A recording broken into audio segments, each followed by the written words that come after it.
Pregnant spouse 35F is cheating on me 35 meters. I don't know what to do. Hey Reddit. First things first, a disclaimer. Sorry, long text incoming. TL, doctor at the end. I'm in a complicated situation and looking for advice, as probably everyone is who's posting here. This account is a throwaway account. English is not my first language, so be kind with wrong grammar, etc. I married my wife around 5 years ago. Before that, we were a couple for another 2 years. We bought a house together, have both well-paying jobs. All was perfect. Besides that, we had some trouble getting a child we both wished for. We got tested and it turned out that my wife had a condition which made it extremely unlikely to get pregnant. This obviously was a huge downer for us, but together we made it through that valley of tears with me heavily supporting her. It tied us together. We focused on getting an adoption, which is not too easy in the country we live in. It's a very complex and exhausting process we tried to power through for about 2 years, slightly losing confidence over time. But then, it came totally different. Right before we settled on dropping out of the adoption lottery and moving on with our lives as dinks double income, no kids, my wife got pregnant in October last year. We both were very happy and began buying all the stuff you need for the baby and started planning the next steps. Around Christmas, my wife, then being in the 2nd month of pregnancy, decided to go on a 2-week vacation to the US. However, she planned to go there alone.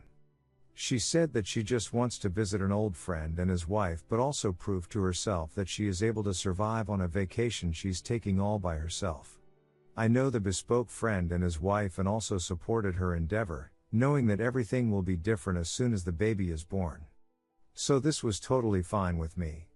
I even helped her planning and booking the trip, supported her financially, etc. This is where it began to go downward. 1 or 2 weeks right before the trip in February, she began to act strangely. At least that's when I began to notice.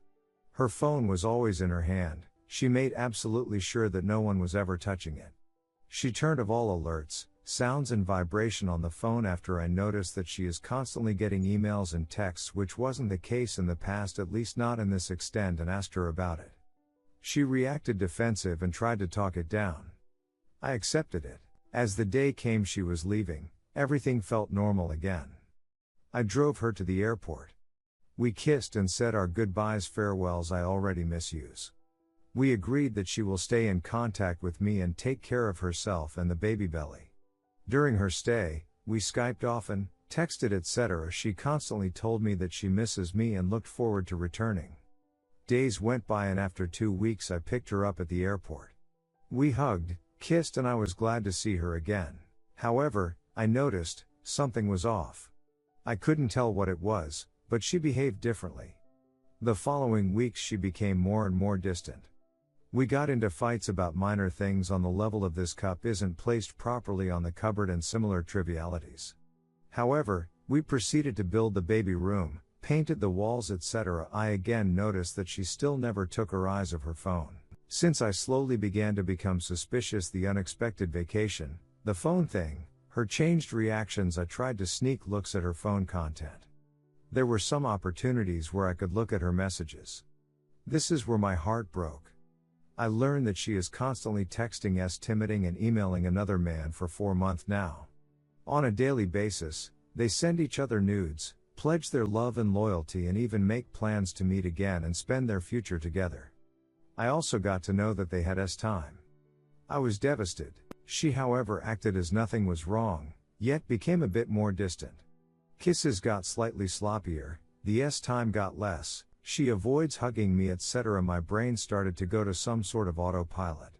I try to be the best husband on earth, taking even more care of the house, nursed her when she got a heavy cold, date nights which feel perfectly normal and nice, and so on. Behind the scenes I try to push the thoughts I have away. What is she up to? Will she leave me? What will happen to our baby? Is it my baby? I hope that everything will become alright over time because of the physical distance between them. That she will come to her senses again. To think about what she is doing here, how she destroys not only her life maybe, but also my life absolutely, and possibly our unborn kid's life.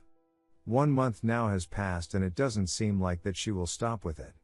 This is where we are now. My problem now is, I think, she believes that I don't know what is going on. I feel bad that I snooped around, since before all that my wife was the person I trusted completely. We both had previous relationships in which we both got cheated on, so we made some sort of pact never do that to each other. I still love her but have doubts that she still loves me. I'm afraid to tell her because I'm afraid of her reaction and the outcome, but also I have no idea what to say to her. If I tell her, she might leave me. On the other hand, this could lead to her telling me what I did wrong, what caused her to cheat on me.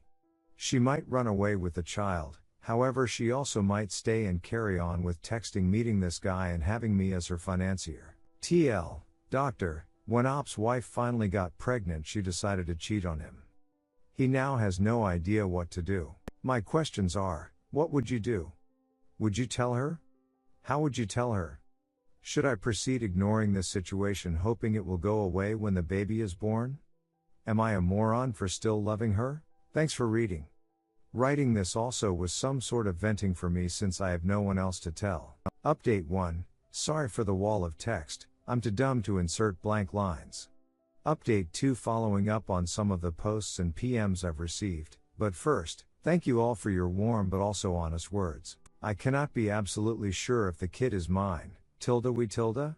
She got pregnant in October and the first messages I found were from December, but I have no idea where and when they met the first time. I'll definitely go see a lawyer, simply to know my options. Abortion at this stage of pregnancy is illegal where I live. Update 3. My plan right now is to gather more evidence. It hurts so much to see all that crap on her phone and look for a lawyer to learn what I can and should do next. Then I will confront her. I plan to be there for the kid but will insist on a paternity test after birth. Just to make sure. Oh, and since a lot of people asked, I live in Germany. The guy she fed lives in the US, is a former soldier, now teacher. I've got his name, address, phone numbers, email. I know where he works. I know the name of his son. I thought about contacting him, confronting him. But I think I'll wait to do this. Redditors' reactions. Redditor 1, okay, let me be the first to tell you something you probably already know but don't want to admit to yourself. Your marriage is most likely over. People who are married work as a team, they help each other and work together to keep the marriage going. Your wife is not on your team, she is on the opposing team. She is lying to you, to your face, hiding things from you, and cheating on you. These are not things that someone who is your partner does. Therefore, she is not your partner, by action if not by title. Therefore, preventing her from leaving should not be a priority, because she has already left. She has left by vacating her promise to love, honor and cherish and always be truth to you. She might still be there physically, but mentally she has left and eventually she will follow physically. On the other hand, this could lead to her telling me what I did wrong, what caused her to cheat on me. Whatever you did wrong, if anything, did not cause her to cheat. She cheated because she decided to lie to your face. If she had a problem with the marriage or with you, she should have told you so that you and her could fix it together. If she was not happy in the marriage, she should have asked for a divorce. Both these options are available to her at any time, but she did not do these things. She instead chose to lie to you and cheat on you. That is something she decided to do, not something you forced her into. So do not blame yourself or assume it is your fault. We both had previous relationships in which we both got cheated on, so we made some sort of pact never do that to each other. That is what matters. You had a pact to be truthful with each other. She broke that pact. She broke your trust, and broke the marriage.